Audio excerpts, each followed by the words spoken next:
Aula teste número 1, cinemática escalar.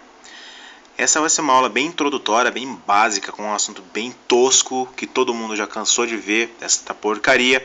Mas é muito importante, sobretudo quando a gente vai avaliar determinados tipos de movimento um pouco mais elaborados, né?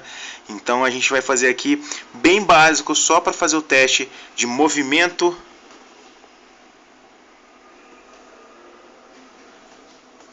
retilíneo uniforme, né?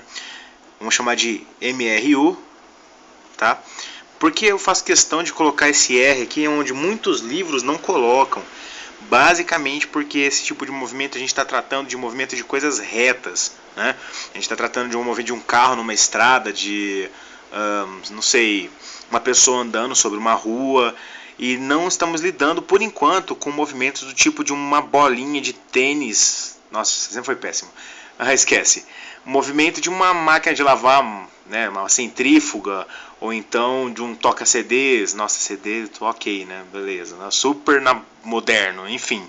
Mas coisas que tenham comportamento circular obedecem outras equações que não vão ser estudadas nesse primeiro momento. Das equações do movimento uniforme, eu vou começar com a taxa de variação da posição com o tempo. Que diabos é isso, né? Basicamente é a velocidade.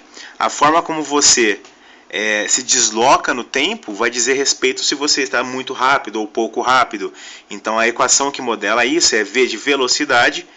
Vamos chamar de Dzinho por enquanto, já que eu estou falando de ainda cinemática escalar, né?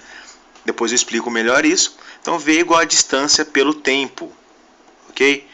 Então isso é bem simples de você verificar, né? Se eu tiver um exemplo,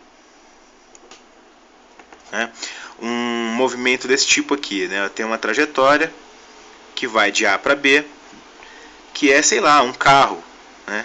Então se liga no meu Lamborghini, só que não, né? Mas enfim, a ideia é boa. Ele vai se deslocar desse ponto A até esse ponto B, num tempo de, sei lá, 3 horas, pode ser, uma distância de 450 km, que eu vou chamar de Dzinho, então de novo, 450 km. Super fácil, eu vou fazer então que a velocidade é, usando essa equação da distância pelo tempo, 450 km. Percebe que eu vou deixar a unidade aqui no meio, é um hábito meu, eu acho que é muito bom de fazer isso também. 450 km dividido por 3 horas, eu vou ter então uma velocidade de 150 km por hora. Né? Não façam isso em casa, ou melhor na rua, então não andem a essa velocidade, porque senão vocês morrem, né? Se bater, morre. Mas enfim, esperando que vocês não morram, é assim que calcula a velocidade no movimento uniforme. Uma coisa interessante que a gente pode fazer também no que diz respeito ao movimento uniforme é partir dessa definição da distância pelo tempo e extrapolar isso para a cinemática vetorial, né?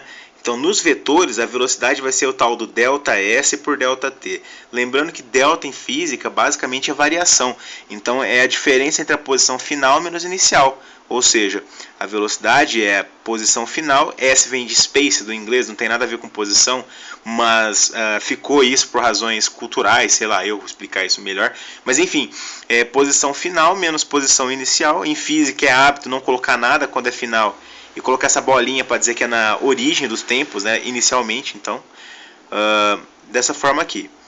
Supomos agora que esse tempo inicial, né, esse instante inicial, eu vou chamar de zero, porque é muito conveniente. A gente começa a contar o tempo normalmente no zero. Então eu vou ter, nossa que falhada na voz, enfim.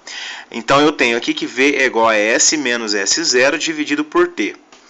Da matemática, a gente vai multiplicar por T dos dois lados, tá? A gente pode fazer isso. Tá? Toda vez que a gente tiver um sinal de igual no meio, a gente pode fazer o que quiser, desde que faça dos dois lados em simultâneo. Eu corto o tempo com o tempo, sobra VT igual a S menos S0. Vou somar S0 dos dois lados. Então eu tenho, né, cancelando esses dois termos, que vão dar menos S0 mais S0, como se fosse tipo menos 10 mais 10, dá zero. Então eu vou ficar com VT mais S0 é igual a S, que é uma função. Eu vou escrever a função posição do tempo, né, em relação ao tempo, igual a posição inicial de um corpo, mais a velocidade vezes o tempo. É daqui que sai a tal equação do sorvete, né? Equação do sorvete. É óbvio que isso não tem nada a ver com sorvete. É uma adaptação tosca que algum professor tosco inventou e vários outros toscos, inclusive eu, usam esse nome para a gente poder lembrar aí dessa equação que usa muito em física, em cinemática. Então é isso, pessoal. Essa primeira aula, esse primeiro tópico é bem rápido. Movimento uniforme, movimento retilíneo uniforme é isso. Mais explicações nos exercícios das próximas videoaulas. Aquele abraço!